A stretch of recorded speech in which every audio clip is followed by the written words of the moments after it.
Hello and welcome to the Build With Baer Workshop. My name is Pat Baer, and I'm here to build a model kit.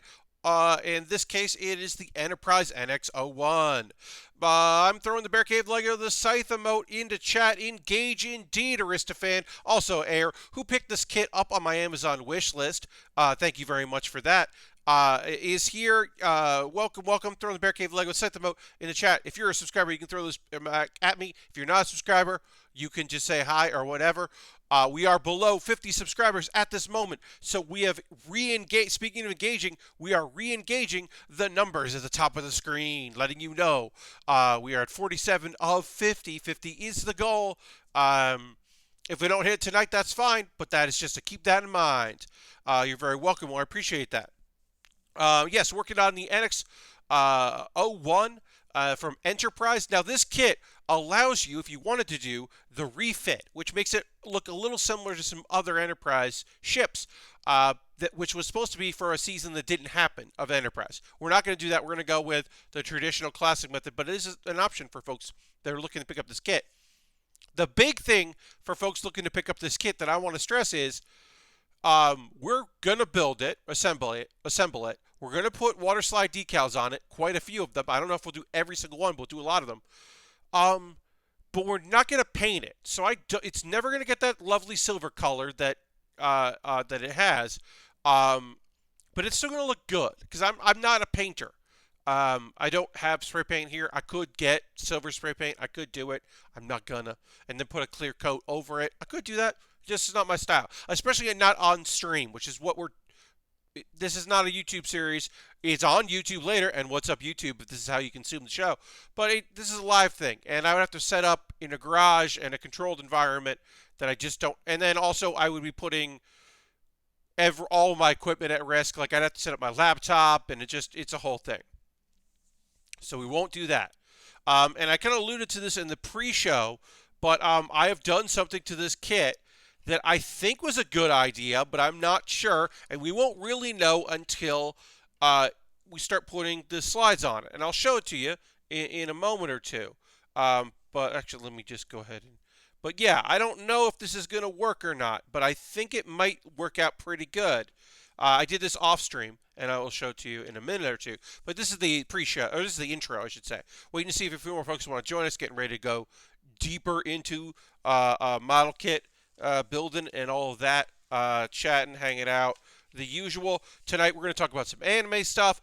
Maybe we'll talk about some wrestling because I do want to talk about Aniki, the incredibly talented Ryo Mizunami, I should say, pardon me, and in AEW, who I'm very excited. I will be streaming when she's on my television, most likely, so won't see that. But I am very psyched that she is in the finals of the AEW Women's Tournament. With the winner getting a shot, and I hope she beats Nyla Rose, because I kind of don't need to see Nyla Rose in that job. Nyla Rose can get a title shot if she wants it. So that's my opinion on that. But anyway, I'm going to retweet my own tweet. Remind people that it's go time. We're building. Let's go. Let's just start. Maybe tonight's going to be a chill evening. We're not going to get a lot of friends joining us on the first stream of the month. That's okay. Maybe people will flood in a couple minutes. Maybe there are a ton of you out there, and the view numbers in my stream manager are lying to me. You never know. Anyway, as you can see, I panel lined it. And I don't know if this was a good idea or not, but I wanted to give it a shot. Now, this was something I did yesterday while watching YouTube videos. I would just have the videos on the audio, and then I was just hitting it with a pen and then an erase. And I don't know if this is good or not. I just don't know. This is the top and the bottom here, but we'll show her. I don't know if this was a good idea or not. I think it'll be kind of cool. Makes the detail pop on camera. It certainly does. This certainly does make it pop, which is what panel lining is supposed to do. We won't know until we start putting decals on here, and we see the marker compared to the decals, if this was a great idea or a bad idea. I'm leaning towards this is a good idea. And, of course, I'll continue to do panel lining stuff on the components that get added to this to see. But I think this is gonna be pretty cool. We have done all of we've done all the parts on the top here for now, so we can set that aside, and then we won't see that. But yeah, a thing I forgot to mention on Saturday when we started this, which I should say, is the instruction manual. I don't love, but one thing I do like about it is uh, the the numbers indicate what is what. The numbers that are clear, have a clear background, are the clear pieces.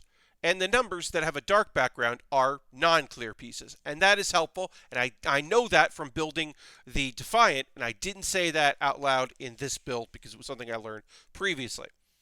So what I'm doing here is I have my pen. And as I figure pieces out, I will make crosses off, cross them off on here. And then go through and double check where I am. But we're going to just basically start and move around and see what we do.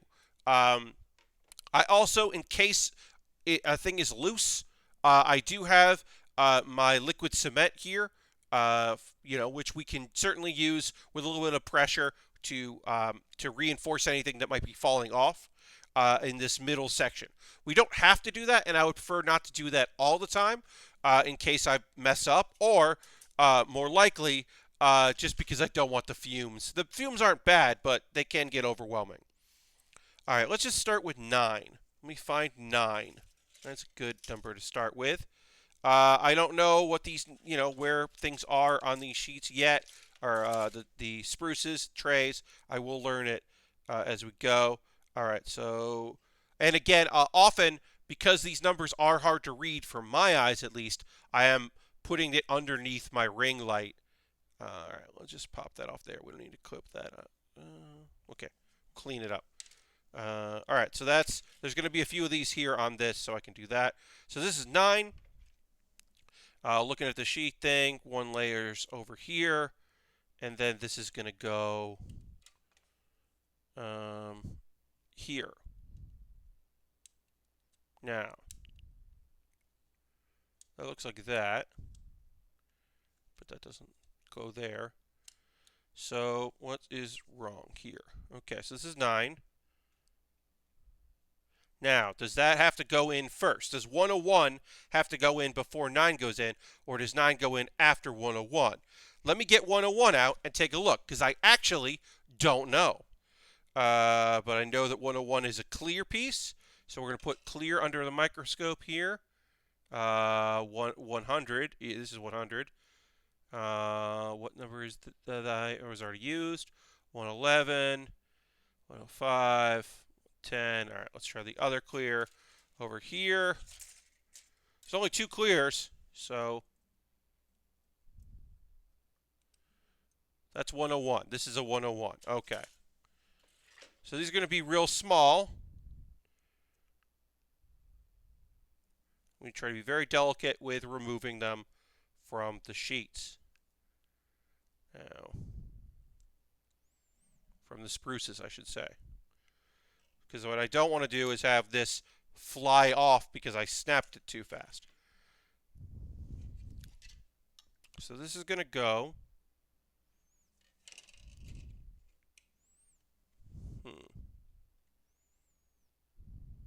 Because it doesn't say. All right, so this actually goes here. So I probably should do this first because this is going to peg in outside of the other things there. Like that. So maybe I do want to do that first. Well, actually, nowhere near it. It was just the trick of the camera. Or a trick of the instructions. But this, yeah, this shouldn't be blocked by anything. And those 2 are done. So we'll treat that off there. And now we'll find 11, which is going to be 8, 9, 7, 4, 5. You'd think it'd be on there, but it's not. 11 is over here. It jumps from 12. There's 12 and 13 is on here, but 11 isn't. Because I don't particularly enjoy polar lights. I don't love this. Okay, yeah, so that is underneath this piece. So I don't know for sure, but I'm going to assume that I should put in the small piece. Like when I do 101 over here, I got to put it in before I put in 10. So that's good for me to know. But yeah, that kind of like locks it in place. And yeah, it sticks up there. Okay.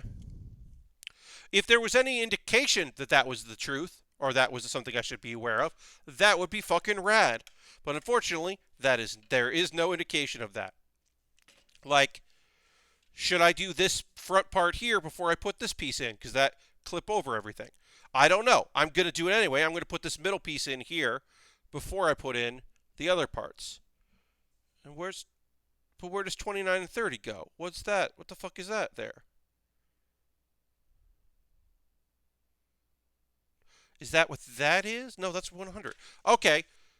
Hey, let me know what you think these two pieces should go. Where the fuck do these two pieces go? Because they're not near anything. They're not. They're not near anything. They're just out in space. What's this fucking piece? There's no dotted line to where it goes. What is it? What even is it? What the fuck is 29 and 30? Because that's 100. And what's 28 and 27? What are they doing? What the fuck? At least I'm going to put part 100 in because I can understand what that is and I get where that goes. But there are parts on here that have no dotted lines to where they go. And that is terrible. It's not it doesn't say anything about it. So a good thing is, like, we'll get into over here. You can see it's like, hey, if you want, use this or use this, and where it goes. It does a good example of saying refit and giving you options. And like, here's step 4 from NX-01. Here's refit step.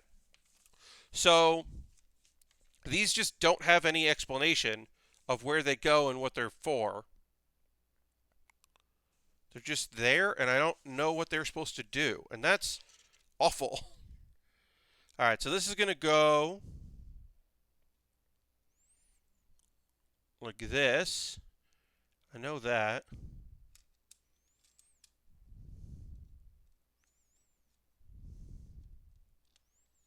Okay, so that's going like that. That's a centerpiece there. So yeah. Do they not pop into some edge piece? As I said, it doesn't tell me where they go or what they do. It tells me that they connect together, but there's no like they're near something, but they don't put any dots to where they go. So it's every other piece on here has an indicator of where it goes and what it does, except for these pieces right here and these pieces right here. They're just there, and I don't know what there's. So look, there's a hole here, right? So I'm assuming this piece here goes like this and like this is what I assume, but it doesn't tell me. But then what about this piece? Why is this piece different and doesn't go over here? What's up? What's up? Yeah. I don't know. Yes, I mean, I assume they press in, but like, it's not. But also, is this an alternative to this? Because this looks very similar. But it doesn't say. What I'm saying is it doesn't say. And I don't know. And so I'm going to do my best, and we'll just fucking figure it out. And am I spoiled? I am definitely spoiled by Bandai. Especially the last 5 years of Bandai, I'd say 7 years, since 2015, at least. Bandai has been just unbelievably great. And I am definitely, ridiculously spoiled by how good they are at what they do. All right. Oh, Harold is now hosting the stream. Thank you, Harold. Time for best judgment. Indeed. So we're going to pull all these pieces out here and then just kind of like figure it out. All right. So we did that one. We did that one. We did that one. We did this one. Now we'll do 27 and 28 and see how they look and then kind of figure out from there. And pull out the other two and just kind of give it a guesstimate. 24. So maybe it's in here. Harold says it's been a long road. Getting there. from there to here. Indeed, it's been a long road. I don't remember that song, so I'm doing my best approximation. All right, so I do think this is, here are two different ways you could do this front of this kit. Because here's 27 and here's 29. So I do think this is just like, hey, here are two ways to do the front of this, if you want to do that. So I do believe that's what it is, but it just fucking should say anything. That's what I'm trying to say right now. That this part of the instruction manual should fucking say something instead of what it is doing, which is nothing.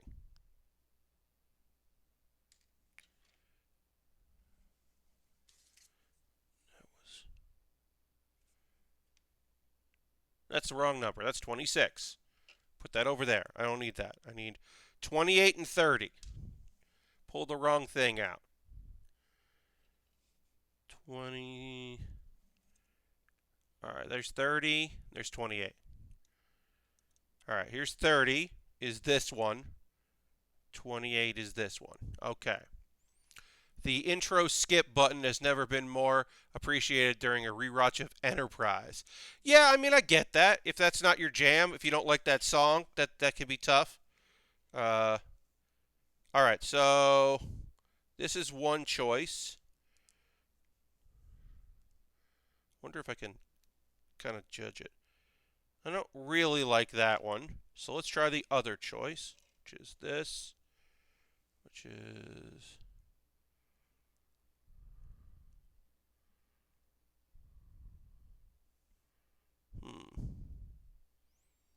I don't know if I like that one either. So these are going to go... I guess this is going to go into here. Yeah, so it's going to go on the front of the ship. And I think we're going to go with this one.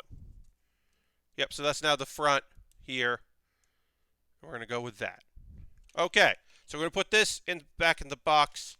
We don't need that right now. We may need it at some point, but we're going to cross these off and move on. And we're going to let's do 101 just because I know that has to go in first. So let's just get that out of the way.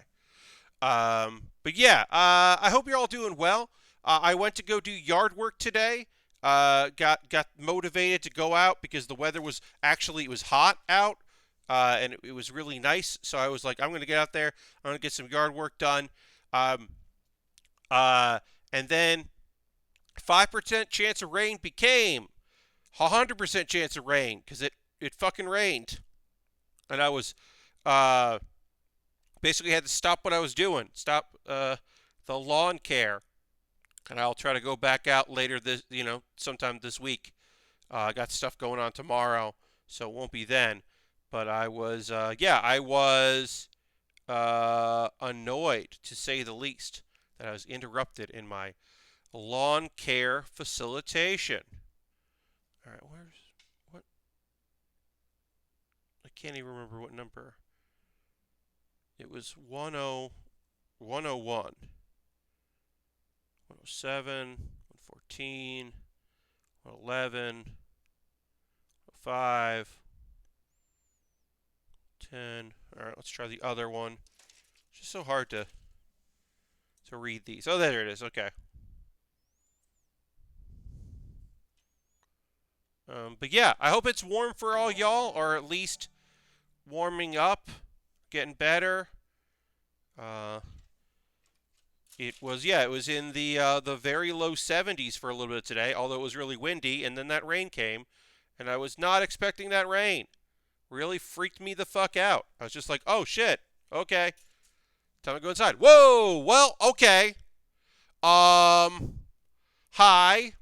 welcome everybody. Hello. Not that Will Smith just raided. Welcome to new followers. Hello. Hi, Will. And welcome raiders. This is the Build With Baer Workshop. And normally I do Gunpla. I prefer my model kits of choice when building model kits are working within the Gundam franchises.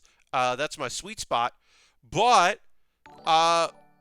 because of various reasons, mainly because it was bought off my Amazon wish list, I'm working on a Polar Lights kit. Polar Lights, I don't know them outside of the fact that they work on the Star Trek license, but it's kind of fun to work on something a little different that I'm not used to. Now, if you're looking at this kit and you're saying, this doesn't look like the Enterprise, this doesn't look like the photo that you put there, Pat, you're right.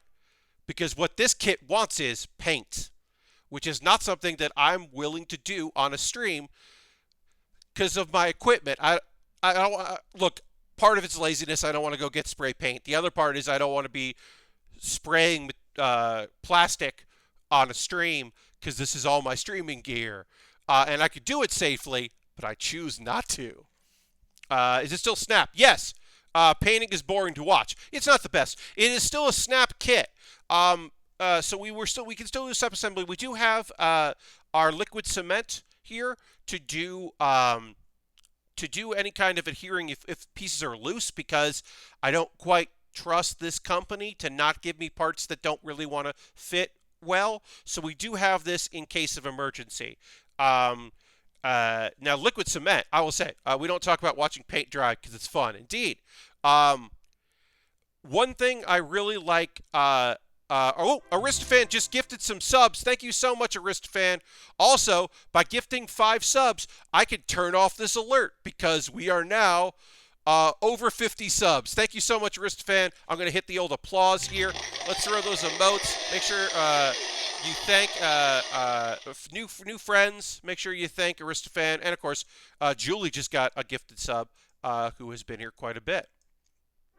Welcome to the Bear Cave, new friends, as we get all of these notifications. What was I saying? Yeah, I don't quite trust this, so we're not doing any paint. But we did panel lining. I did this off stream because it was a lot of panel lining. Just using a Gundam marker, which is using this black Gundam marker, just hitting everything and then hitting an eraser over it to clean up the lines. I don't know how this is going to look, because the last time I did one of these kits, the only time I did a Defiant, I didn't put any paint on it, and I only put water slide decals on it. So I have no idea if this is going to look better than, oh, and Robert, thank you for the follow, than if I had just left it as is and just put decals on. And I'm excited to find out if this was a good idea or a bad idea, because I don't know. To answer a question that was asked before I started talking about paint, I was asked the question, what are some of my favorite Gunpla? My favorite kit I've ever built is probably the Sazabi Real Grade, which is, I love the Sazabi, and that Real Grade is incredible. I got the Ruby Clear version, so it had these lovely two-tone red clear parts, and it's absolutely a fantastic looking kit. It's one of my favorites of all time. You can do acrylic and then wipe off with a wet rag. Yeah, to get filled in dark grooves. Totally. We did just did some marker and then hit eraser over there. I did this off stream because this took a very long time, and I was not going to do it on stream. I just did it while watching YouTube stuff. All right, so we're crossing things off. Because there are so many little pieces here, we are crossing things off as we do it. The assembly of this should be pretty fun. Fine, I should say, not fun. Again, also, folks just joining us, and thank you very much, everybody who's joining. Please give a follow if you'd like, because I do model kit building 3 nights a week. One of the things I don't like about this is it is hard to read the numbers. This is not like A, 1 through 6, B, 3 through 9, whatever, 1 through 9, whatever. This is just numbered, and you just kind of have to, like, find them and hope that you know, and then just, like, I'm kind of putting it underneath my overhead light to be like, I think that's right. Sazabi is a great design, though I've yet to see Char's counterattack, sadly. Oh, well, I would check it out. I think it holds up, and the Sazabi is beautiful. Now, I should say, this is a stream where I build death sites, as you can plainly see by the fact that my tier 2 emote is a death scythe. It's me as a death scythe. We build death sites on the stream, so The new high-grade death scythe, the new mold 2021, has been pre-ordered. It will arrive sometime in the summer, and I will finish whatever kit I'm working on, and then immediately begin working on that, because on this stream we build death scythes. It is the only model kit where I have built it the same exact model kit from the same exact year and the same exact mold twice. Because the second kit I ever built was on stream was the Death Scythe Master Grade, and then 2019 I was just like, I want to build it again, and just got it again. The same exact kit. I just had missed it, so I wanted to build it because there's also a nostalgia because the high grade Death Scythe Hell is the very first model kit I ever built of Gundam. So I was like, well, I gotta build that. It's, I have a nostalgia for those, so it's always fun to revisit. All right, so we're putting that there. That locks in place. Now some people would paint these, the nacelles. I think that's the right term. They would paint these, whatever, like a blue or something like that. And all these pieces do take paint pretty damn well, I will say, from the research I've done on these kits. But, as I said, that's not something that I was super interested in doing myself.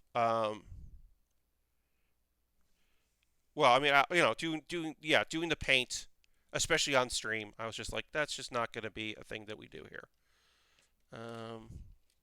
Actually, I think I put the wrong piece on. Yeah.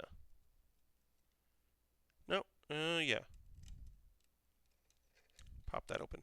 I do have tools in case something goes dramatically wrong, but as far as I tell, these are identical, but I think I put it on the wrong spot. And we'll put that there. Great. Okay.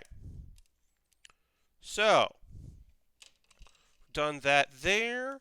We have done 12. For folks that are just joining because you came in from Will's stream, again, thank you. Welcome. If you have any questions about anything we're doing here, feel free to let me know. Technique, anything like that. I will say, if you were thinking about, this is folks that have been here watching these streams a lot, they know what I'm about to say here. If you ever thought to yourself, I'd like to try to build a Gundam. I'd like to get into model kits, but I don't know where to start. I will tell you where to start. You want to get yourself the entry grade RX-782. RX-78-2. The RX-782 is the granddaddy Gundam. It's the first Gundam. The entry grade is a new line that Bandai introduced last year. It's the EG. It's entry grade. Not only is it the low price point, you can find it for $10 to $15 depending on where you buy it, which is, less than half. Yeah, 10 to 15 instead of 25 to 30 for a high grade. So it's about half price of the what used to be the lowest entry point. It's entry grade. The instructions are clear. They come in multiple languages in the same booklet. It's all color. They walk you through everything. You end up with a lovely looking kit. It doesn't need panel lining. It doesn't contain any stickers. And that kit, the entry grade RX-782, doesn't require any tools. You don't need to get wire cutters or snipper clips or anything like that. You can just buy it and build it. And I highly recommend it. It is it's one of my favorite kits I built last year, and is exactly what I recommend anyone that's looking to get into the hobby. From there, you want to start building high grades, the 144 scale. The heads are going to be filled with small pieces, and it's going to be annoying, but the rest of the kits come together nice and easy. If you are familiar with any Gundam series, buy a kit from that series. If you just think they look cool, just buy one that you think looks cool. That is my general advice to model kit building. If you see a kit and you think it looks neat, put that kit's title in with high grade or master grade or whatever it is, MG, HG, EG, into YouTube. You're going to see all of the top results of people that build model kits and review model kits on YouTube. I can't speak to their quality as human beings, but their quality as good YouTubers is apparent. The ones that show up the easiest or the fastest on search results, the top results, have been doing this for a while and know what they're talking about, and at the very least can give you the information that is helpful about the kits that you're interested in.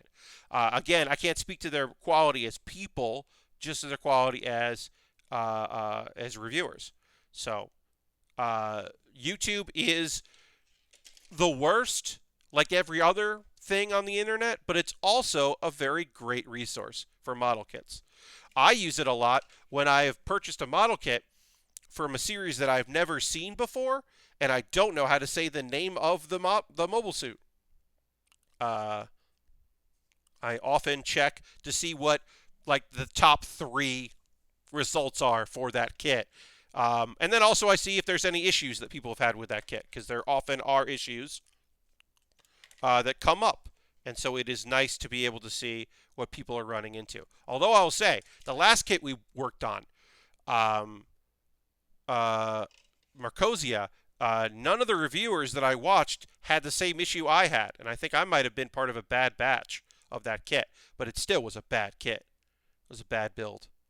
Looked fucking great, but was never going to stand up on its own. And I don't definitely not. It's not joining the back of the wall display. But yeah, if anybody has any questions, comments, concerns about this, about model kits in general, I will say Enterprise is one of the few Star Treks I have not seen. I cannot judge this. I can only judge this based on what I've seen of this kit and what I've seen of osmosis of Enterprise. I have heard that it gets better as it goes, and that it was finding its groove, and perhaps if it had been given more time, but I cannot speak to that, as that is not anything that I saw. But I will say, I don't think too highly of a show that is both Star Trek and a show with Scott Bakula that if I'm not interested in a Star Trek with Scott Bakula, then there are problems. Okay? Like, that should be a no-brainer must-watch for me. If you're telling me that Scott Bakula is the pilot of a Starship Enterprise, I mean, I'm just like, ooh. But yeah, it's never piqued my interest, never caught my eye. I think it's because it was a prequel. And I don't need that. Make it put it after Voyager. Why are we going back in time? We know where everything ends up. I don't know. I think that's what kind of got me. Being like, I don't need to see a non-Federation era. Like, I don't know. I like to start doing paneling on my Gunpla. Any advice for a newbie in that space, says Words Maybe. So, what I end up doing was, and I'm new to this as well, I started doing panel lining last year. I got 3 markers. I got a brown, a gray, and a black. And do I have anything? What I end up doing was, so these are part of the retrofit, so I'm not using these, so I can kind of example here. What I end up doing is sometimes I'll just look at the back of a piece if I know that it's not going to be shown, and I'll just hit the marker. I'll hit markers with it to kind of see, like, in my opinion, like, looking at it, like, I know this piece we're not going to use, so I'll use the other side, but I'm like, I hit it with the black, and I'm like, the black is what I liked on that. So I hit it with the markers. Now, for cleanup, I do a quick and dirty method. What I do is I will do the line, so I hit the indents for the panel lining. Then I take an eraser. I've got a high polymer eraser here, and I'm just hitting it with there. Some people will use a tissue. Some people will use their fingers, a Q-tip. I like the eraser because it's fast and easy. And then that just kind of cleans up the spot, and maybe you got to redo it, but it's very fast. I thought it was interesting to see before they had all the rules and regulations about everything. First 3 seasons were definitely weak compared to the 4th. Yeah, which is what I've heard, that it got better as it went along. But yeah, I mean, to me, it's like, well, the original Star Trek was already kind of, well, I was about to say the original Star Trek was already the Wild West, which is the point because it's a Western in space. That's the pitch. That's what the first season is. It's just, or the first, at least the very first season of the first series is a Western in space. So, I mean, that's a literal. But yeah, I mean, that was like, what they were going for. Okay, so we're not that. So we're looking for 5 and 4. 5, 4, and 3. 5, 4, and 3 are the pieces we're looking for. This is 3, so I can take 3 out. Enterprise has a Wild West episode, believe it or not. No, I believe it. Look, anything is possible, and I totally believe that they had a wild. They went to a planet that is like. So, I'm going to make a guess that they found a planet where humans had been taken from Earth. Or one of two things. One, they took people from Earth at the time of the Wild West and transported them to another planet, and society evolved from there or stagnated from there. Or two, television signals of the Wild West were beamed into a society which influenced the society because they didn't understand that it was entertainment, that it was like Western movies. They thought it was like some sort of being telling them how they should live their lives. And then Air says so close. So I'm very close on one of them. Let me know, what was it? Was it television waves or movie waves broadcast, or was it transported people who for some reason got to that part of the society and then never spent any time trying to evolve out of it? Humans taken as slaves during the Wild West, they revolt against aliens and go back to the normal West ways with the aliens as a slave race. Oh, they turned the tide, and then never evolved out of being from the Wild West for some reason. Because having some sort of change doesn't work. Oh boy. All right, so let's apply this piece here. Okay, well, yeah, all right.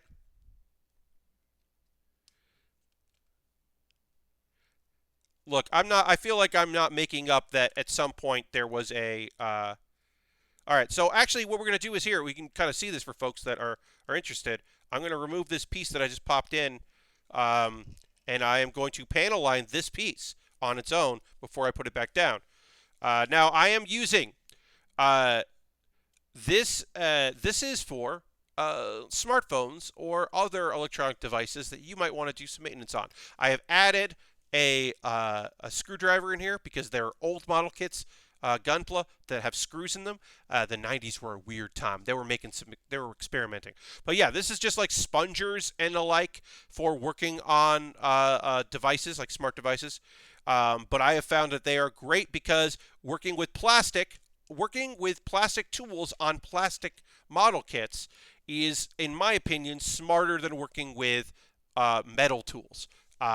Snipper clips should never be used for anything other than snipping out plastic. You shouldn't be using this for other things, like gouging out pieces or separating things. That's my opinion on it. So we'll take our black marker here. And now there's not a lot of stuff to panel line here, but we're just going to find little spots here to throw our marker in, nice and easy, because we won't even see the back of this kit. But I know that the back of the kit won't have any marker on it, and so if I know that, I want to do it. Also, like I said, I started doing this last year, and I'm trying to get better at it. I'm trying to get better at doing panel lining. So when I have the opportunity to do it, I like to do it. Put that there, and we're just going to hit this with a little bit of the eraser. Just kind of taking off some of the lines here. We're not going to go too hard with the eraser because we don't want to break the plastic, because it's not brittle, but it doesn't feel like any of this plastic has any give to it whatsoever. And in fact, one of the downsides of not painting it like I probably should is that painting it would make it stronger. So, uh, uh, that is definitely a downside. Okay, we got 2 more pieces to put on here, and then we're good to move on to our next step. All right, so we got 4 and 5. 4 goes over here, 5 goes there, so 5 up top. Lots of little hangers on these pieces. And again, I'm trying to avoid my snipper clips with some of these just because this plastic feels pretty brittle to me. I don't like the feel of it. So other than cleaning up the pieces, which you don't have to do too much of, I'm trying not to use the snippers too much. Also, yes, some people notice this that are new when they come in. These are wire cutters. I just feel like they don't have as much spring to them, which I like. I like having more control over my clips because some kits have some snipper clips have a lot of spring, and I don't feel like I have the control that I would like. Which Star Trek ship would Pat want to serve on? I'm a Picard guy. Decent chance of survival and premier accommodations. I mean, I agree. So, there's something to be said for being on the Defiant because it is a cool ship. Because it's got goddamn cloaking technology. It is high risk because you are doing a lot of stuff you should not be doing theoretically. You are breaking treaties by being on it. But also, a lot of being on the Defiant is just like maintenance because it doesn't leave Deep Space Nine all the time. So there's something to be said for that.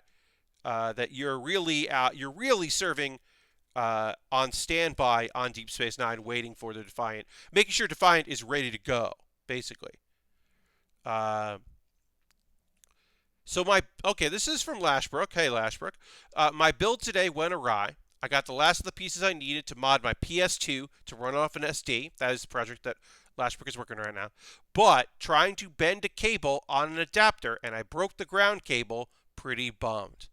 That's a shame, Lashbrook. Well, I hope that it's something that you can repair or replace, and at the very least, if you can keep on working on it or working on other parts of the project. I know you're saying that you were wrapping up. You were working on last of the pieces you needed. Look, I don't know enough about that to give you advice, so I apologize. I can only commiserate and say sometimes you just break a thing and it just fucking sucks, and there's no like feeling good about it because you're just like, oh, god damn it. So my condolences. And I hope you figure out what you need to get it working, or replacements, or whatever. Okay, so as you can see here in the instructions, this does include parts if you wanted to do it in the refit style, which was supposed to be in a season of Enterprise that didn't air. This was a planned refit of the NX-01, which we are not doing the refit. We're going to do the traditional. So we will get, okay, this is going to go there. It's going to go there. Let's do 15 and 14, 105L. And yeah. What is 105L? 105L is, I'm going to look at this here. 105L is this piece. Okay. Pointing me there. Oh, that's what this is. That's 105L. Okay, so this is 105L, and then 105R, left and right. Okay, I'm going to say this right now. There's a piece here that was like 22B, and it looked like 228. But L and R are things that actually are helpful. So good on you, model kit that I've had some issues with. Saying left and having left and right, that's helpful. Lastbrook says, I can buy another one easily enough, but I need to figure out how to not run into the problem again. Totally, yeah. And again, that might be where YouTube comes in. You might be able to find someone doing a tutorial and see if they ran into the same issue as you, or something similar.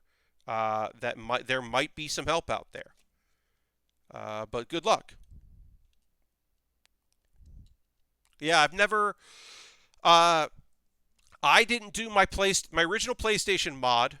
I didn't do. Now, of course, there was the disc mod you could do. You could just get the Game Shark, put in the parallel port, and with the Switch, and then you would just have the spring. You put a spring in the PS1 or the clip in, so that you could pop the lid open and do the hot swap of discs if you wanted to run import discs in your PlayStation 1.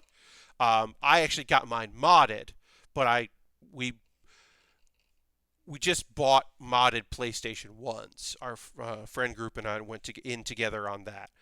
So that was the decision we made, was let's just do that instead of doing any kind of work ourselves, because I certainly at the time did not trust myself to do anything, and I have never done any physical mods on consoles. The closest thing for me is building my own computer, which I've done a dozen times, including this kit or this computer that I'm streaming on right now. I built on stream, which was very fun to do, and I definitely didn't plug in everything when it was done. It didn't have all the power plugged in when I was like, oh, it's not posting. Also, a big issue I had was at the time I only had one monitor for this, and I was using that monitor for my laptop to make my life easier when I streamed, and I didn't think about how I was going to need that. And then, yeah, I think people left me like tweets after the stream was over being like, hey, I don't think you plugged this part in, which was very helpful. All right, that's going to go like that. How's this look? Ah, this is going to go on the inside. I'm getting it now. That said, I got a retro link and component cables and can use this on a modern TV via HDMI, and my games look amazing. Hell yeah. That sounds rad. I mean, it sounds like you're getting what you wanted from it, which is perfect, because, you're getting what you wanted to put in there. So congratulations, Lastbrook, on the project. Feel free to put some photos up on the Discord, because, friends, we do have a Discord here, the Build With Baer Discord. And it is, yeah, feel free to join it. People post photos in the build photos section of things they're working on. And so you can kind of see what people in the community are doing. And I post build photos at the end of every stream. So if you missed a stream and you just want to see what I'm up to, you can check that out. Am I struggling to figure out how this piece goes on? I apologize. But, all right, let's do this one first. Well, that doesn't have a...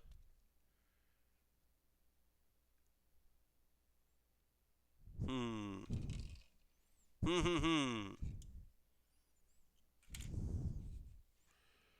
right, this is 14. 14 just goes on without any problems.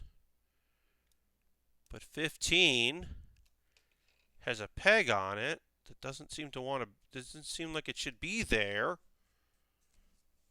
So let me go and look. Make sure this is done. So this is killed. Bucket there. Let me go see if I can figure out if this is the wrong piece, because sometimes I have been known in the heat of the moment, while I'm getting amped up about model kit building, I have been known to just completely fuck up. But no, that's the right piece. It just has this like nubbin that doesn't seem like it belongs there. So that is weird. I'm usually not one to just be like, oh, I'm going to take this off. But yeah, I'm gonna. I'll deal with the consequences if there are consequences. But I don't think there will be. There we go.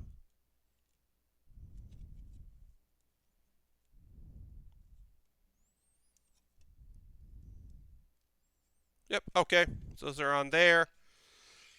We have done 14 and 15 on there. These have gone there. Those have gone there.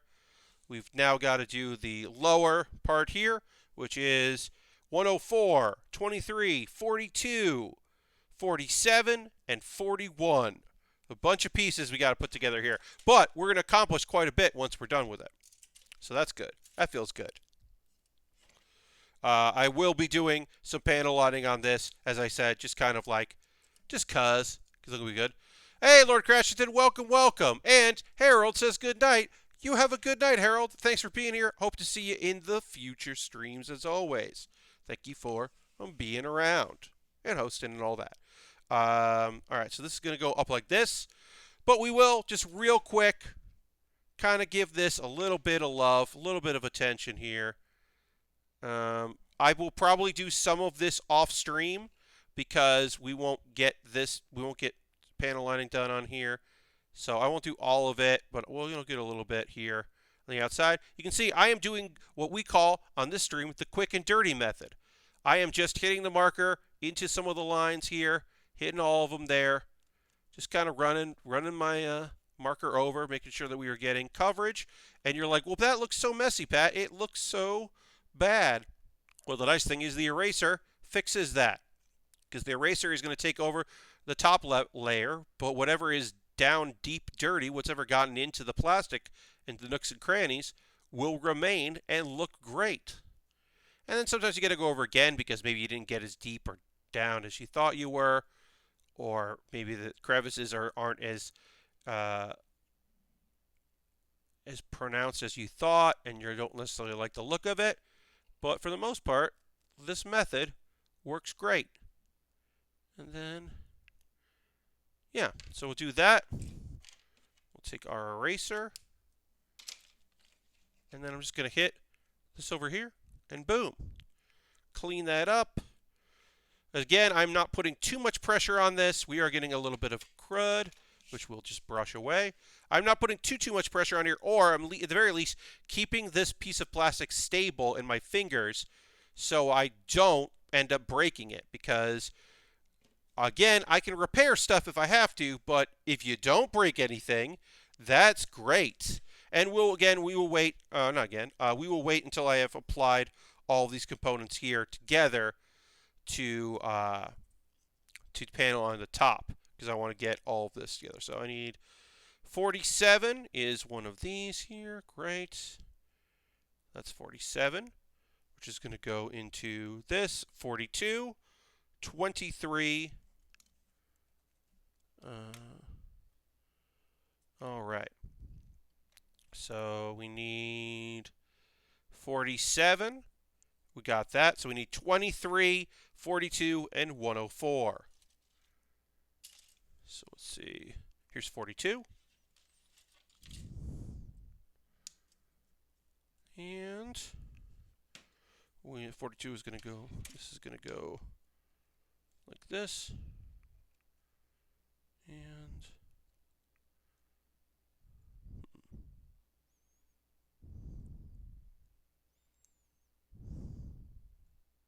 I'll wait until I get the other piece here to figure that out.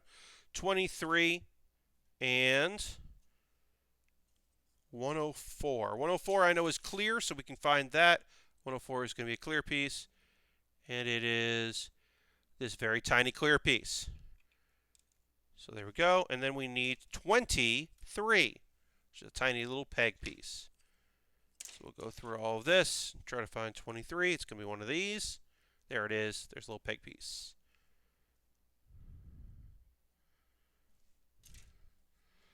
Now, I'm sure some people out there will be like, well, Pat, that's not a, you're just calling a peg piece. So that's the forward nacelles, or that is the warp drive, or whatever. And sure. And I am not saying that to dismiss what you're saying. I don't expect you to know necessarily what the GN drive is from a particular Gundam series. You know, I don't expect you to know, you know, all of the nonsense minutia that I know from the world of Gundam. But I do know a lot of it, and I don't know a lot of what the parts of a ship are. Okay, oops, that came out. So we'll try to put this. Let's try to put this bottom piece on first, then we'll go in there. But yeah, I mean, this is the back of the ship, so I assume that it is propulsion of some sort. And I think that is a reasonable assumption to make.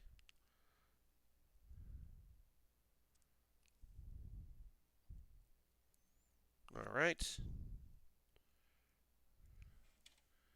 This is a tiny piece. I'm going to get sponger here and just kind of push that in. All right, that looks good. That looks good enough there. And then we can put this here. Hell yeah. And now we can just put... actually that doesn't snap in a way that looks good. So pop that out.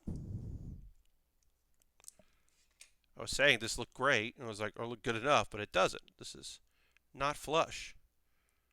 So we'll remove it. See what's going on.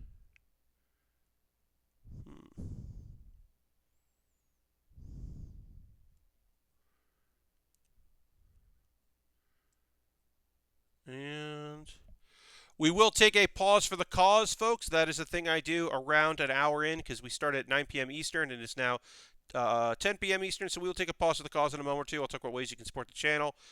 This is my ad reads, is just, talking about ways for people to be able to support if they'd like. There, no obligation to do so, of course. But, so people ask, and I have options. And, of course, I'll talk through that. But, yeah, I don't run ads during the stream. I don't take ad breaks. I don't, I try not to badger people throughout the course of the stream.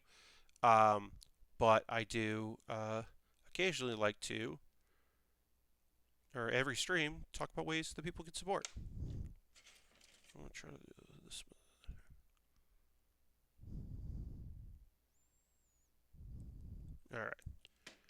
All right, that looked better than the previous attempt. So we'll try to get this piece in again. Here. Pop that in.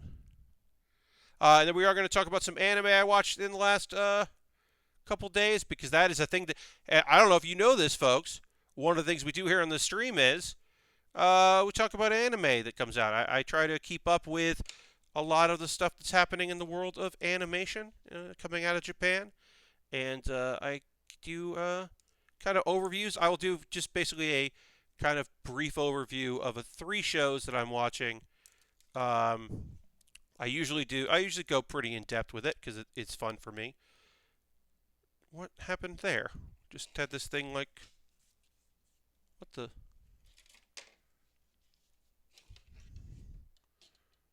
Literally a piece just like, where'd it go? Like literally though, where'd it go?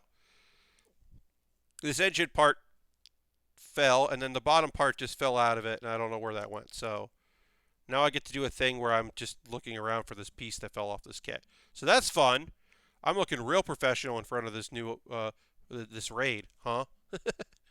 But that happens. Unfortunately, that does happen. So now where did that piece go? All right, didn't go there. Didn't go there. Go there. Did it go over here? Did it go over here? No. There's only so many places that this piece could have gone. Did it fall on the floor? Because that's the thing we don't want. If it moved on the table, I could figure that out. But if it slid onto the floor, I mean, it's a tile floor, so the nice thing is that plastic doesn't bounce off of it and roll away. But sometimes things fall and you just don't find them again.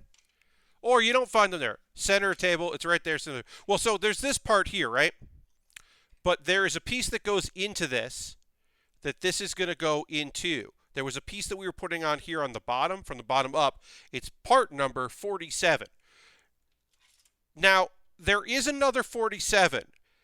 And so we can't just do that. And we might be, no problem, Air, we might be borrowing a piece from the future. So we're going to do that. We are going to borrow a piece from the future because there are 2 47s.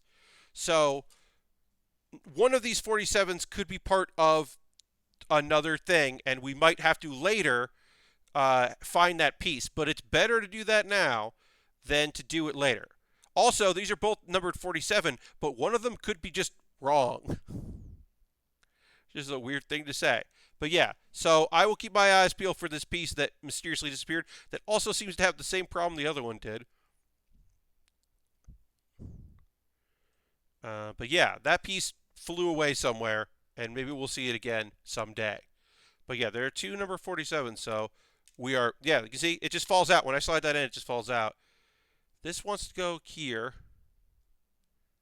Looking at the instructions, this wants to go in, up, and that piece wants to go in, yeah. So why does this not fit right?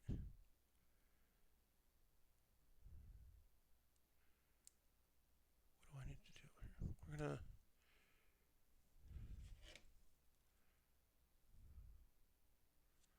take off a little of that. We're just going to use our snipper clips. Yeah. I wonder if it's the hull. Whatever. Let's try to get this assembled now. Oops. Borrowing a piece from the future is on brand from the Enterprise. Hell yeah. Yeah, see, this just likes to fall out when I try to put the engine in, which is a weird issue to have. It worked fine the first time, but ever since then, it doesn't want to stay in. There you go. We're on brand. All right, let's do the tweezer method. Now, using tweezers is actually a thing that I don't often recommend for model kits because you have to put so much pressure on the piece, and the thing is you're putting all this pressure on here that the piece will give before the tweezers do, and it will fly off somewhere, and you'll never be able to get it again. So I don't often recommend tweezers for applying things. The only thing I recommend tweezers for is if you are doing decals, you're doing water slide decals, you're applying decals, the tweezers can be very helpful. But for like putting little tiny pieces of plastic here, you actually are better off just using, in my case, my big nonsense fingers that don't want to do things the way they should. But yeah, intricate pieces like this are where I run into problems on kits, which is why I like working on large scale model kits, large size model kits. Oh, we dropped a couple frames a little while ago, looks like. All right, well, that's in. We got it in. It took a while. It was frustrating, but let's at least get this assembled here, and then we can take our break, which I think will be great. Yeah, this is not snapping together as well as it should. This is definitely coming apart. Something's weird about this, and I will have to investigate this on my own time because we're going to move on by putting this here. But yeah, I will say this is not what I would like it to be. But we will come back to doing some panel lining on the top of this piece here when we return from our break. And again, our break is not a real break. It is just me stopping to build so I can talk to you as human beings about and plug my shit. But let me get this in first because this is also not working out. I'm like, oh yeah, once we put this together, we'll take our break, and then it's just like, these pieces do not want to go in the way they should. So let's see about that. And the engine did also fall out, which is fun. Yeah, this just does not. Huh. Why are you being difficult?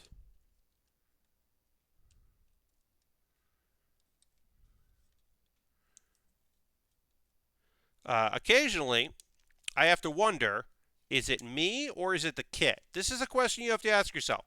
Am I reading this wrong or is this just not great? And I think in this case, it's maybe a little bit of both, but mostly the kit. There's definitely a world in which I am not doing a great job for any number of reasons. But also, this does not seem to want to fit in well, which is frustrating. It's the kit. Yeah, I mean, like, part of it, it definitely is the kit, but also, like I said, it could be me. And sometimes it is me. Sometimes I have built something and I'm just like, oh, I was just looking at this completely wrong and just completely fucking it up. It's unbelievable how bad I was doing at this part. But one thing we can do right now is, before we work on putting on these here, is we can assemble this, and then we'll take our pause to the cause, and then we'll start working on the back parts here. But we are ready to assemble. We're going to put the top and the bottom together, and we're going to take our time with it. I don't know how this works yet. I feel like there's probably not going to be any give to this, so we're just going to have to like get it right and then hope that everything works out. Because it literally goes from like, hey, do this part, and then it's like, okay, now do those. So we're not getting any help from the instruction manual. Kind of just have to, all right, that's right. You can feel that being right. But I definitely don't want to have to get my tools out to get in there. That pen shading really gives it a nice weathered look. Yeah, I think the panel lining is not as good as if I was, great at spray paint. But I think it's better than just leaving it bare. So I am happy with it. All right. And we are mostly done here assembly. Obviously, like I said, we do have to do I am going to do a little panel lining on this on my own time, probably. And we do have to do some stuff. But we are going to do a pause for the cause here. If you are currently a subscriber, you can throw the Bear Cave, the Lego, the site, the moat in the chat. Folks, this takes like 5 minutes, and then we'll get back to building. But I do want to just kind of quickly start talking about ways you can support the channel if you'd like. So yeah, if you're a subscriber, you can throw those in there. Becoming a subscriber is an easy way to support what I do. You could be like Aristofan and join the gift sub leaderboard, gifting a sub to somebody in the community. Also, if you have Twitch Prime, because you have your Amazon Prime link with your Twitch, you get your Prime Gaming token. You can use that. And if you're not using it for me, please use it for a subscriber or for somebody. Subscribe to somebody. Turn that off because it really does mean a lot to people to suddenly have the ability to Q-Cube's here. Hi, Q-Cube. To have support. And everything I make through Patreon and various other means, Patreon, Twitch, direct donations, not deposit, goes to buying model kits. Because once I'm done building a model kit, I got to build another model kit. It's the choice I made. I made this choice that this was the thing I was going to do on streams for 6 hours a week, 3 nights a week, Monday, Thursday, and Saturday, 9 p.m. to 11 p.m. Eastern Time. I built model kits on stream. I made that choice, but it's also an expensive one. So if you want to become a subscriber, that's a great way to support. Bits and coins, always appreciated. Gifting subs, as I said, like we had a wristband do. I have a Patreon. If you were thinking about joining the Pat Bear Patreon, today is the best day of the month to do it because you get the full month. There's a $1 tier, a $3, a $5, and a $10. It is obviously, $5 a month through Twitch. It's not something I do, or you don't want to use Twitch. That is a way to support what I do. Consider it if you'd like. Another thing I have is I have a YouTube channel. Now, subscribing to my YouTube channel is free. A full month of Bear, indeed. Subscribing to my YouTube channel is completely and totally free, but you can also join. It's brand new. I just turned this on a couple days ago. I have YouTube memberships. You could become a member on YouTube. There's a video explaining the one cool gift you get for that. It's $2 a month, and I'm kind of trying that out. And when the profits I make off YouTube will also go to buy model kits, the same way that my ad revenue from that for the various things I do on YouTube goes into buying model kits. So that's an option if that's something you're interested in doing. As I said, I also have a PayPal and various other things. And if you donate during the stream, it goes to buying model kits. If you use the Streamlabs, it'll appear in the overlay. And of course, I will thank you. Now, if you were like, Pat, you said that somebody in chat bought this enterprise for you to build? And that's right. I have an Amazon wish list, and this was bought off that wish list. And the promise I make is if you buy something on my wish list, it comes to me, I'll shoot a video about it, talking about the kit and thanking you in a video, and then also it jumps the queue. I have a master grade, I have 2 high grades, I have a Lego set. I can't build those because I had to build this, and I'm happy to build it. But that is a promise. I've got nano blocks in there, Lego, some entry grades, some high grades, some master grades, various prices of different kits, all stuff that I would like to build on stream. I put things in there that I would like to build. I don't put in there things that I'm like, including, I put a Liger in there. I put a Zoid from Zoids Wild, which is the most recent Zoid series. It was like a relaunch of Zoids. I've built one of them before, but I built that blue Liger, and I want to build the white Liger, the Beast Liger. It moves around. It's a weird kit, but I want to build that. So I put that on the wish list because why not? If that's something you'd like to see me build on stream, heck, I'll do it. So that's an option. You can also buy a gift card to USA Gundam Store and then send me a DM. That is an alternative because that's helping 2 small businesses because you're helping USA Gundam Store, which is a large small business, but still a family-owned business. And then you're also helping me by buying a gift card. For that to work, you have to DM me on Twitter or send me a whisper here on Twitch. But it's still pretty cool. And is, again, another way to support what I do. And I would appreciate it. You're under no obligation to do any of those things. I have a Discord, as I said. Now, if you're watching this later on YouTube, what's up, YouTube? You can find all these links in the show description. I forgot to mention that. I got a Discord. You can join my Discord. A couple videos I'd like you to see. Today, I put up a new episode of Pat Bear's Anime Club. That is my every other week, every other Monday, I put up an episode of Pat Bear's Anime Club.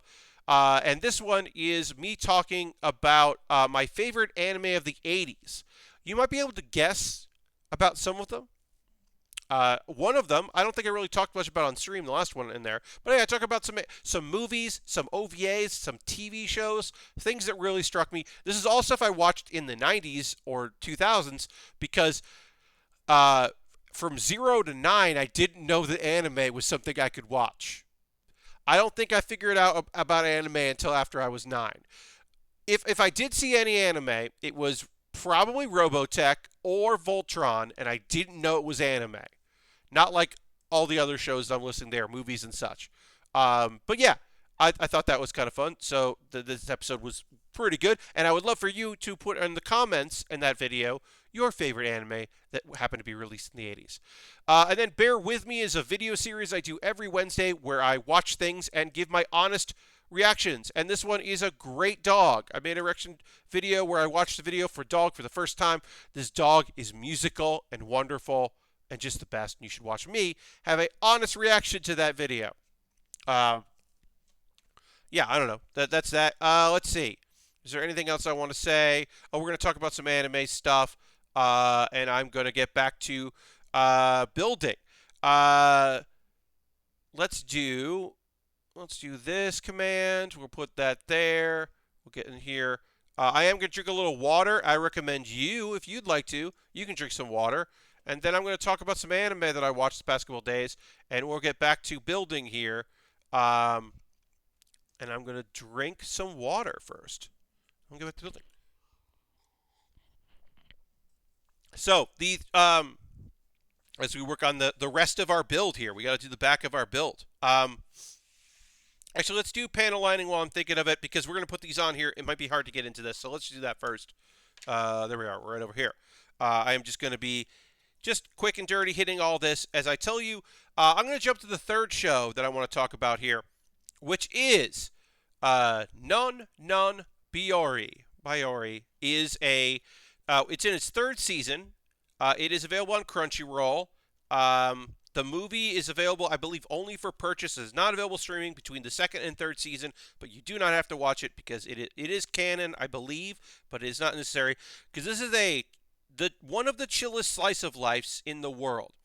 I have described it as, what if Azumanga Daioh wasn't weird and was like fanciful. Like there's no like talking cat creature uh, in Non. Um, it is about a rural Japan town and the single school. Every student, and there are 5 students in the school, are different ages and in different grades, so they're all kind of in their self-study, and they're all different kinds of weirdos, lovable weirdos. There is the girl who is trying to act grown up, but she is small, and so she is failing at it, and it's definitely not as grown up as she'd like to be. There is the tomboy, kind of flight of fancy girl that can't study and is definitely having some issues there. There is the girl that looks adult for her age. She's often perceived to be running gag as she's perceived to be older, and she is obsessed with the other students. And there is the first grader, who, if you've ever seen a clip of Non, you have seen Renge, Ren-chan, as she's often called, Renge Dono, who is this incredibly precocious, wonderfully odd, often the voice of reason, but sometimes just a lovable weirdo young lady. She's in the first grade and has just like just a lot of charm, just wonderful, like kind of deadpan, but then also shocked expressions. She rules. Every character in the show is great. Oh, I should mention, 2 of the girls are sisters, and they have a brother. He's the 5th student, and he doesn't talk. He generally does visual gags in the background. There will be oftentimes where he is helping. He's included. He gets asked to do things and go places. He just is nonverbal, to the point where he doesn't have a voice actor. It's been on for 3 seasons, 12 episodes each season. I mean, the 3rd season's still airing, so we haven't gotten the 12th episode. They didn't assign a voice actor for this character because he doesn't say anything. And they waited a really long time to do a gag about he was playing guitar, and his sister is like, I can't understand what you're saying, because his mouth started moving like he was talking. It's like, I can't hear you. And they waited a long time to do that gag, folks, and it was worth it, because it's a good gag. Uh, just a fantastic show, top to bottom. I highly recommend it if you're looking for if you like slice of life. If you're like, oh, I like chill slice of life of like people just like enjoying the countryside, because a lot of it's like that. Like there are girls who go to high school. There's no high school in their town, so the girls have to commute. And one of them is living in Tokyo, and she keeps coming back to act like she's really cool. She's like, well, I'll tell you about Tokyo. Uh, and but one of the girls used to live there. She's kind of the audience surrogate, so they'd rather hear from her. Um, there is a character who kind of helps take care of them at times, uh, and she's called Candy Store because she works for one of the only stores in town, which is also a candy store. So all the kids just call her Candy Store. That's just her name, and I don't know. It's an incredibly cute show. I can't stress enough how much I love it. I think you will like it. Non Biyori. It is available on Crunchyroll. Watch an episode. Watch the first episode, which is the like introduction to what's going on and who these characters are. Uh, if you don't, hey, if it doesn't vibe, if it doesn't gel for you, I totally understand. Not everyone likes slice of life. Not everybody likes slow-paced shows. A lot of the comedy of this show is these long pauses where somebody doesn't know how to react to what's just happened, and so they're just really quiet and then have a reaction. Like there are many delays in the show, but I do think that it is totally worth checking out. I think you will. I think you will enjoy it. It's a good time. Again, that is Non Biyori. I recommend it if you're looking for a slice of life, especially if you're looking for if you're looking for a longer series. Like I said, the 3rd season is happening right now. You can get caught up. It's a Sunday show, I believe. Yeah, Sunday. So you can get caught up with it. And if you're looking for something, you're really, oh, Pat, I wish I could have a cool show and get into something rad. This is a show you could get into. Okay, let's get these done. These side components done here. So we need, calling it A doesn't help me. I don't know what you mean by A. So we gotta do, kind of explain how this works. All right. Sorry, I'm like trying to figure out how this goes in. All right, so we need 109, which is this one. There. 109 goes here. It's going to go like that. This is going to be 108. Do that. It's going to be 108. It's going to go down in here. But in between these and this is...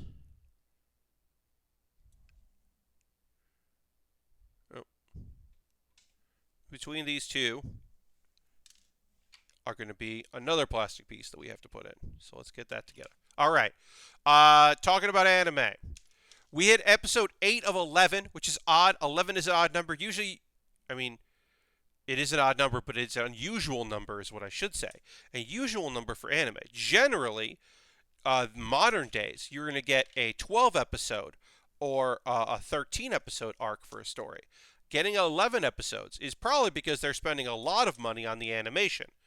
And again, I have to start by saying that Jobless Reincarnation is not a good program, and you should not watch it. And this episode was very clearly illustrated it, because while it did involve some cool information that I was happy to know about this world, because there were things that I did not understand about what's happening in this world. And so I was happy to know some of the things that were going on. The way it chose to tell me what was going on in this world was incredibly frustrating, and I definitely hate it. I definitely hate the show very, very much. It is the story of a shut-in who dies. He is hit by a bus and dies and is reborn into a fantasy world. And if you were saying, Pat, that's every isekai, what I'm telling you is it's every isekai because of this web novel. This web novel was so popular and also came out around the same time of Sword Art Online. The two things, these two programs, are the reason why all of those things are cliche and done, because these shows did them then. These shows started the trends that have become incredibly tired and worn out. They would not be tired and worn out if it was not for these anime. So, for that reason, I am interested, because I am interested in the genre of isekai, different world. When I say isekai, I mean it's a different world anime. I am interested in that kind of anime. So, that is a subgenre that I like. And so I am interested from a cultural perspective of, okay, being reborn in a body as a newborn, but having your mind. Well, that doesn't really happen much anymore these days. Usually, people are transported in their regular bodies, or if they're reincarnated, they don't get reincarnated with their memories from Jump. They get their memories jogged on like a certain date. They suddenly remember who they are. Or in the case of Ascendance of Bookworm, that person lived their life, and the person in the fantasy world died just as and a new person basically like took over their body. So there are new ways to get around that, instead of you are born at year 0 and you have all of your memories, because that's fucking weird as hell. Anyway, so there's a lot of stuff going on in the world of this show. A lot of characters are awesome. Some characters are not awesome, and it all depends on your perspective. Come to find out, in this world that we are exploring here, many characters suck shit. They are awful, terrible human beings, and it's kind of interesting to know that it's not just our main guy, because that's the other thing. The main character, Rudy, is awful. He is unbelievably, completely, irredeemably just incredibly terrible. There is nothing redeeming about him. He is just awful. He is like a completely worthless human being. And he's the main character who I guess we're supposed to root for. And it's really weird because why would I root for him? He sucks. He sucks so much. So it's very strange to have him be the main character in this anime. It's so weird because I absolutely despise him and everything he stands for. And I'm not even going to get into what he does in this episode because it's awful. The things about this episode that are quote unquote important are the end of this episode is kind of incredible. We do go back to the village who we haven't where he grew up and see his childhood friend, and that's kind of good to see that. But the really important thing is a world event is happening. As I said, this was episode 8 of 11, so we have 3 episodes left. A world event just happened. Some big magic just happened, and I don't know what it's going to be. But it was big enough that we introduced some new characters, one of whom looked fucking cool as hell. It was an old man that a dragon showed up and roared at. And then the dragon looked at this dude, and then the dragon was like, all right, later. Peace out. This dude's scared off a dragon, which is pretty sweet. I'm having a lot of trouble getting this thing together. Trying to figure out how this is supposed to work is interesting.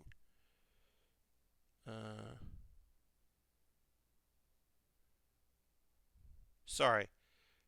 I'm really kind of like trying to figure out how this is supposed to work. All right, I believe that it goes like that. It goes like that. And then I can go like this.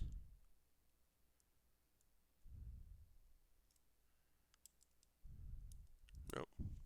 Shoot. All right. But anyway. Oh, also the cat lady, the beast lady that was wearing an eye patch this whole time. Well, it turns out she's not missing an eye. She just covers it because it's a different color. So she's doing that cool shit. And I don't care what show it is. When someone reveals that their eye patch is covering a different colored eye, and that's why they have the eye patch, that's just cool. I don't care where you're from, what show it is, how much I don't like the show. That's cool shit. So that was neat. All right, I think I did that half right. This is almost like building like the extra plastic if you like laser print something, like 3D print, I should say. If you 3D print something, you get all these extra nubbins of support nubbins. This has so many goddamn support nubbins. Does the eye do anything? Well, she sized up her opponent to see his strength level, and that's all we saw before she got zapped by some sort of spell. But she basically was just like, she removed the what we, up to that point I believe to just be a cover up your eye patch, to reveal like something, and it glowed because it's a different color. And then she was like, "Oh, this guy is bad news. He's very strong. He might be stronger than me." And that was, as I said, fucking cool as hell. Way cooler than anything else happening in this episode, because, yeah. But yeah, something big is probably going to happen in the show. Oh yeah, there was also a demon lady. There might be a demon army, I guess. But yeah, some kind of big spell activated. And that's bad. Now I just think of that one lady from Trigun. She was rad. I mean, here's the thing. One of the cool parts of Trigun is all the ladies are rad. That is the cool big secret of Trigun. That is not a secret. It's just cool ladies. There's cool ladies in Trigun. Sometimes sad, often cool ladies. Sometimes very sad, because shit happens in that show. Alright, I think I'm ready to try to put this together. So anyway, Suppose a Kid, man, this premise fucking rules. Suppose a Kid has such a cool premise, folks. Basically, the idea is, you know how, like, you start at a starter town, and you in an anime, and you're traveling, and you go and you travel, and then you eventually you end up in like a village outside the last dungeon, like the final dungeon. And of course they're strong because it's the final dungeon. So like they've been training for a long time. They know what's up. They got this on lock. Uh, they'd be stronger than other people. Well, what happens if the weakest person of that like area goes to the starter town? He doesn't even know he's strong. He's also clearly much stronger than everyone else because he's from like that village. The problem, and it's a comedy, so it's goofy, like he doesn't know his own strength, and that's fine. The problem with the show is um, they took the manga and they were like, let's do the whole manga in 12 episodes. Because by the end of the fourth episode, and it's funny that this happens, but it happened, by the end of the fourth episode, he has defeated like a demon king. And like a character was revealed to have like a hidden past, but was only mentioned that she might even have that character was another character that seen before, and like a ton of shit happened. Like a guy that we barely knew, we found out was actually the person that was causing all the problems, and then that character got defeated. But then it turned out it wasn't that character; it was somebody else was pulling the strings. And then we found out who that was, and then we defeated them, and that was like 4 episodes. It was basically the whole what should have been a 12-episode arc was 4 episodes, and like it's just a weird choice. It's just like fundamentally such a weird choice. I gotta put more. I don't know where 25 and 26 go. That's one of these.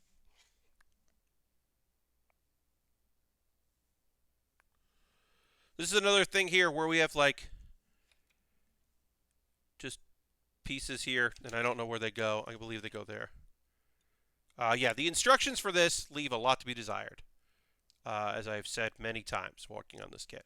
Anyway, in this one, also I just want to say, like, I'm glad I have a little bit more of an audience than I often do on a stream, so I can tell you folks right off the bat,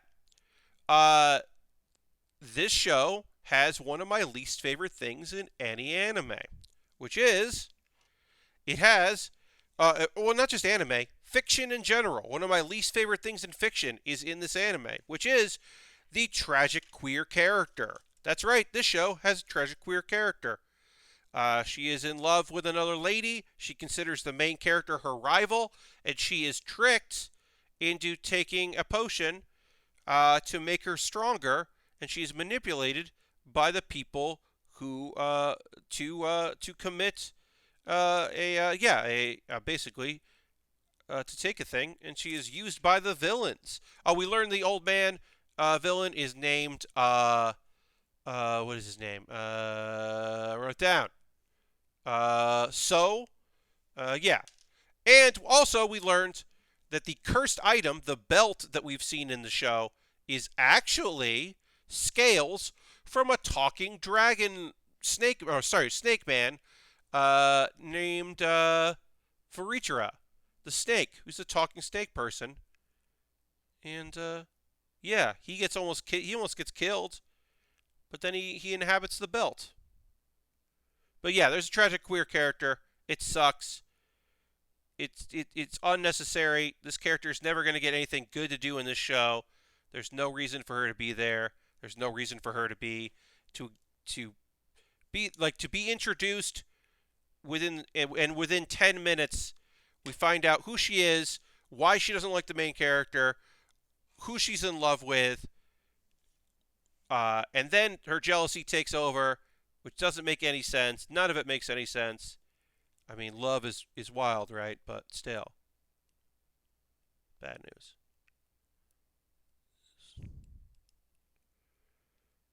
These don't look right. All right, we're just going to leave those off.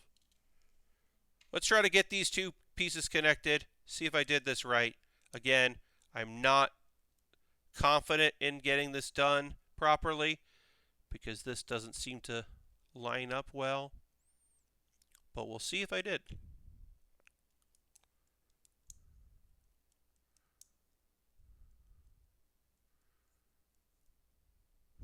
No.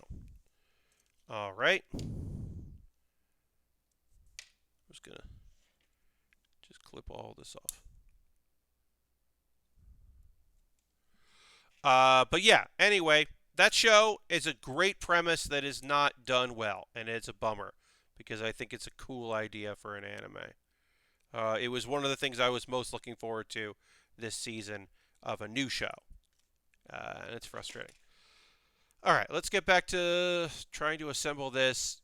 This is a frustrating part of this kit. I will not deny that it is not very frustrating, because it is. All right, so it's going to go this. That's going to go in here.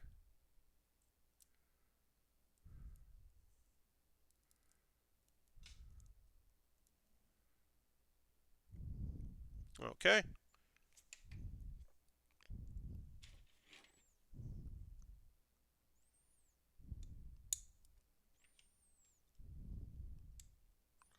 All right, and now this is going to go like this.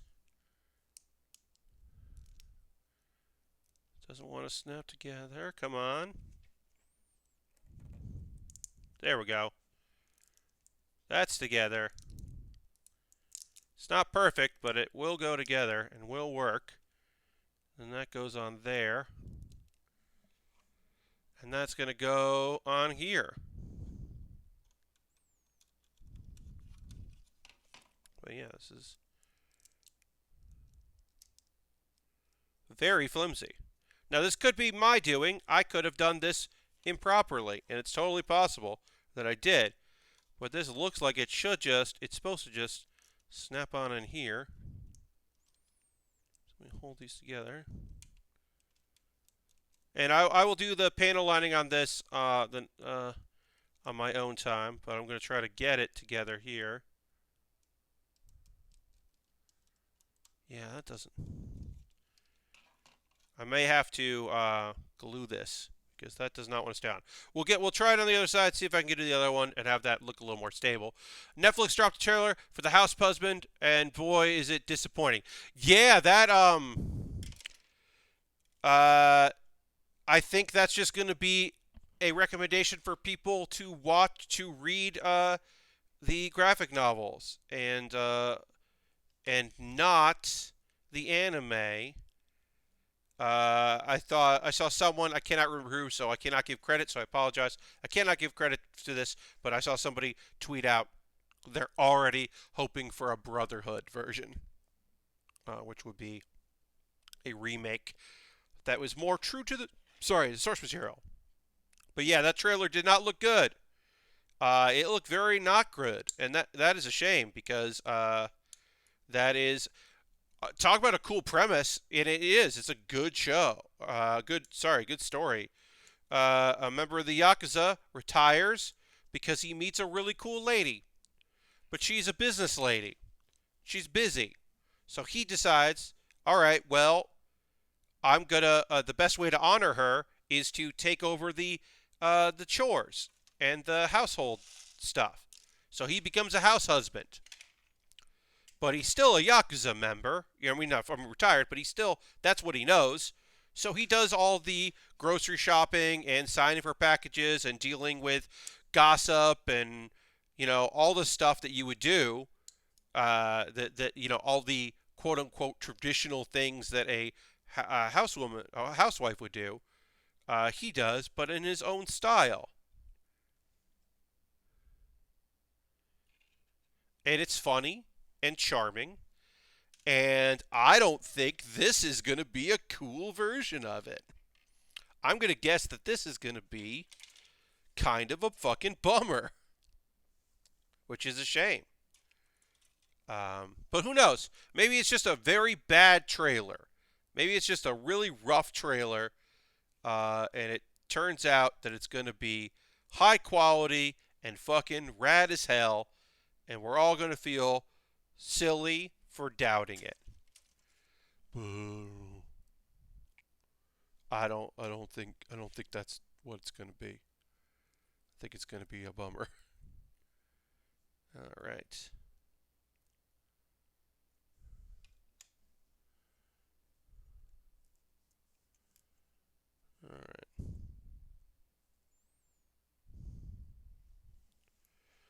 So much extra chaff on these. All right. This off here, that there. This down, this down, this down. Yeah, these kits are very bad about having extra plastic. Just lots of nubbins. Lots of nubbins that don't need to be on this. No, that fell off. That's cool. But yeah. We'll be all right. All right, folks, what are you watching these days? We got a little time left in the stream. I'd like to get this body complete, yeah, and then we'll do some decals, some water slides on the next stream.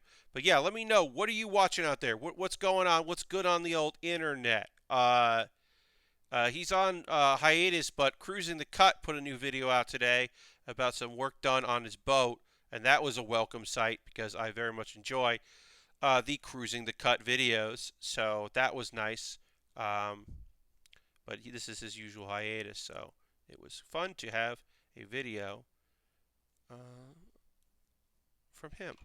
But yeah, let me know what you're watching. If you're watching any TV, if you're watching any anime, if you're watching YouTubers, checking out stuff I should be kind of getting in. I just go through my general obsessions with things and then let them fall by the wayside when I get caught up with something.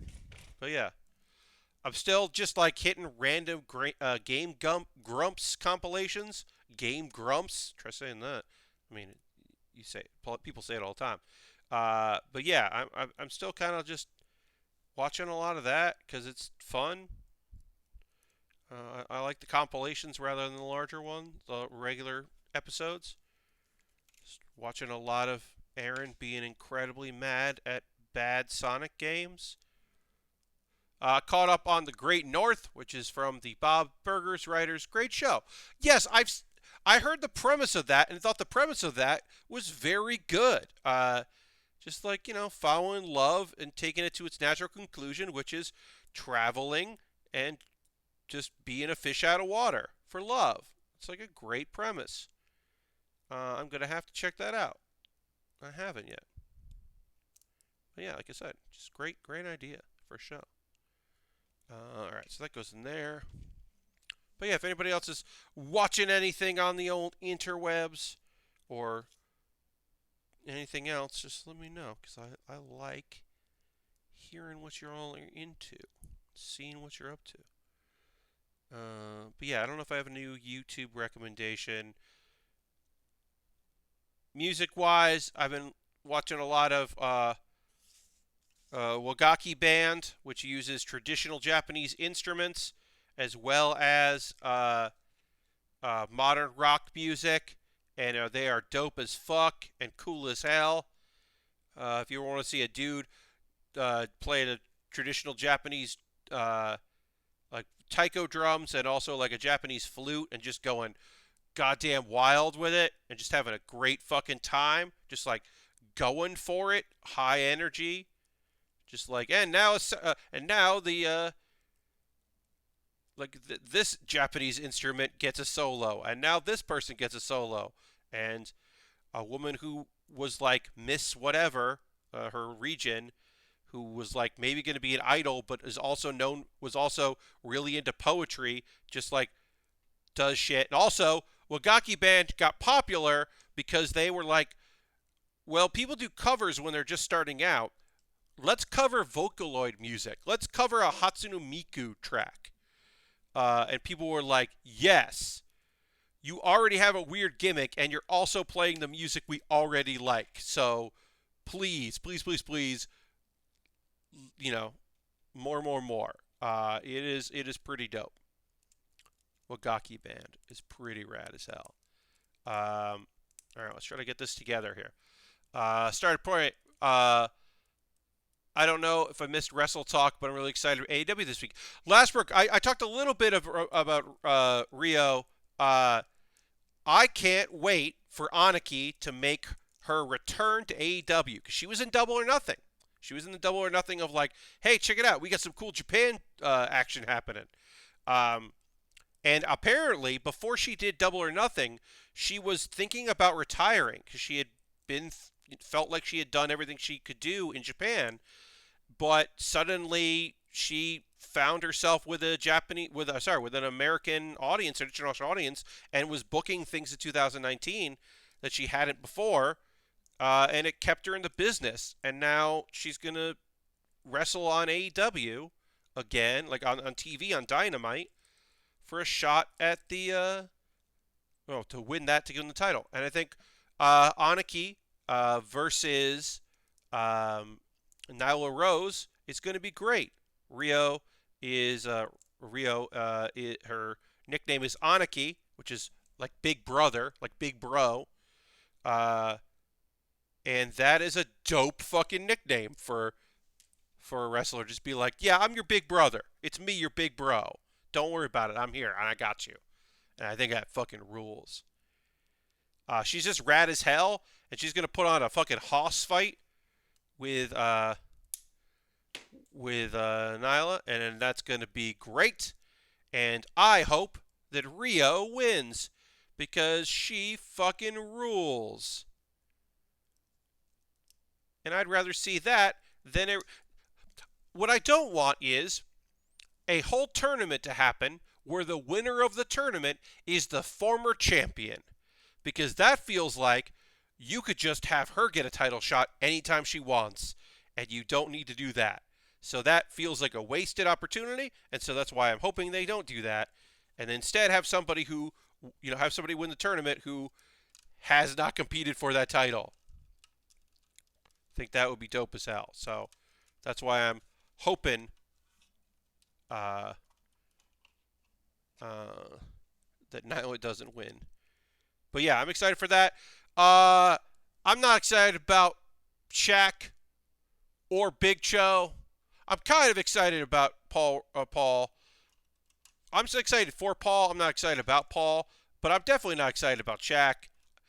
I don't care about Shaq versus Cody Rhodes. You can't make me be excited about that. Nyla's run got screwed over because of COVID, but I would be real bummed if she won. Yeah, I think so. I would agree. Started playing Bravely Default 2 on the Switch this weekend. A comforting JRPG. Bravely Default 2. Oh, you mean the third Bravely game. Right? Because the second game is not Bravely Default, it's Bravely the Second. And then they made Bravely Default 3, or Bravely Default 2 is the... I love it because that's awful. That's a terrible idea, and I respect that they made they made a terrible choice. They made an awful decision to do Bravely Default, Bravely the Second, and then Bravely Default 2. That rules. Yes, 2 is the new 3. Indeed. I think that rules. I can't think of a Western example of it, but I love the gimmick of Tomohiro Ishii or Rio, where they are just a stone that their opponent breaks themselves on. Yes, I think that is a good gimmick. Yes, the final boss, like even if they that has happened in professional wrestling a lot, right? Like there are people out there who are not going to challenge for the championship, but they are so credible that, or often challenge for the championship, that beating them is a sign that you are ready to go. That you like defying the odds, even though they're not at championship level. They don't wrestle for the belt, but they're so fucking good that if you beat them, it feels like you should have a title shot. And I respect that there are people with that character. These are awful. These feel awful and look bad, and I'm going to glue them in place after I panel line them later. But I will say, we are body complete on this kit. All we have left to do is put some water slides, and that's going to be Thursday. Thursday, we are going to do the NX-01 version, god damn it, of this kit, and we are going to panel line the top and bottom of this thing. Off stream, I am going to use liquid cement to adhere these things together, but I will put it on its stand and show you that. But yeah, the NX-01 Enterprise is built. It is flimsy as fuck. and I do not think it's great, but we do have all our instructions about where all of our various water slides are going to go. So we're going to do plenty of our water slide decals. Folks, if you're not already following me, please give me a follow so you know when I go live. My next build stream will be on Thursday at 9 p.m. Eastern, but I am streaming on Wednesday where I'm playing Hearthstone because every Wednesday I do a bonus stream. Also, I found that piece that fell away. I found it, so I know where that is. I just wanted to interrupt that I found that piece, so if we borrowed from the future, we'll be okay. Anyway, yeah. So this Wednesday, 9 p.m. Eastern, I'm playing Hearthstone. There's going to be a huge changeover in Hearthstone in the near future. So I want to play my standard deck that I like before it doesn't work anymore. Because basically some old cards are coming back, some new cards are coming in, and many cards are changing, and some are just going away, which is weird. So they're changing a lot of shit. So I want to play with the decks that I like while I can. Anyway, we're gonna raid. Folks that came in on this raid, we're gonna pay that love forward. We do that at the end of every stream. We're gonna go pick a streamer, somebody rad as hell that we like, to go and give some love to them.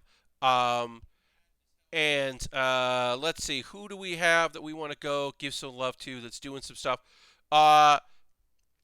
Well, Xandra is checking out Project Triangle Strategy, aka one of the best bad names, the demo, one of the best bad names for a thing that I bet they don't rename. I bet they just go with it, but it's awful. So we're going to go raid Xandra, who's rules, and check out the demo for Project Triangle Strategy. Jeez, that's such a bad name. But yeah, Xandra rules. Xandra made all my emotes. She is fantastic. We're going to go give her a raid. So feel free to come along this raid. If you don't want to come on the raid, I understand. I hope you'll join me on Wednesday, 9 p.m. Eastern for some Hearthstone. On Thursday to put some decals on this, water slide transfers. Thank you for being here. Project Triangle Strategy Demo, it's PTSD. You're not wrong, Aristophan. You're not wrong. Anyway, thank you all so much for being here. This was awesome. If you came in on the raid from Will, thank you for sticking around. I really appreciate it. And I hope you'll come back to another stream because we have fun here. And I'll see you in the next Build with Baer. Goodbye, goodbye, goodbye. Goodbye. Goodbye.